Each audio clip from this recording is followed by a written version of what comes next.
ప్రజాస్వామ్యంలో జరిగే సార్వత్రిక ఎన్నికలలో పోటీ చేసే ఎమ్మెల్యే అభ్యర్థులు 40 లక్షల రూపాయలు, ఎంపీ అభ్యర్థులుగా పోటీ చేసే వ్యక్తులు 90 లక్షలు మాత్రమే ఎన్నికల ప్రచారంలో ఖర్చు పెట్టాల్సి ఉంటుందని, అయితే తిరుపతికి చెందిన వైసీపీ అభ్యర్థి ఇప్పటికే ఆ లెక్కలు దాటారని తెలుగుదేశం పార్టీ నగర అధ్యక్షులు వట్టిగుట్ట శంకర్ నారాయణ ఆరోపించారు. తిరుపతి ప్రెస్ క్లబ్ లో శనివారం ఏర్పాటు చేసిన విలేకరుల సమావేశంలో ఆయన మాట్లాడారు. ఏమాత్రం లెక్కలు లేని ఓ పత్రిక అభినయ్ రెడ్డిని ఆకాశానికి ఎత్తుతూ పాంప్లెట్ గా మారిందని విమర్శించారు.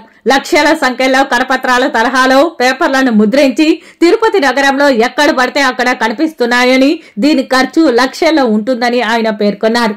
ఎన్నికల అధికారులు స్పందించి వైసీపీ అభ్యర్థిని ఎన్నికల నుంచి తొలగించాలని డిమాండ్ చేశారు. ఈ విలేకరుల సమావేశంలో కళావతి, వినోద్ కుమార్, సునీల్ కుమార్, మహేష్ కుమార్, కేశవనాయుడు తదితరులు పాల్గొన్నారు.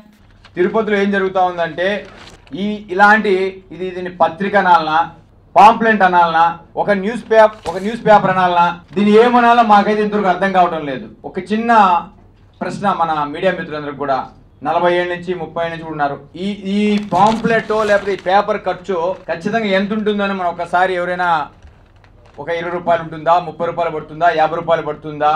కలర్ ప్రింట్ 4 పేజీలు ఉంది.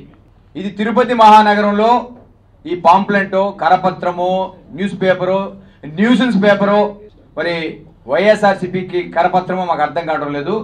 దీనికి సంపాదకులని కింద ఏదో 2-3 పేర్లు పెట్టిండారు.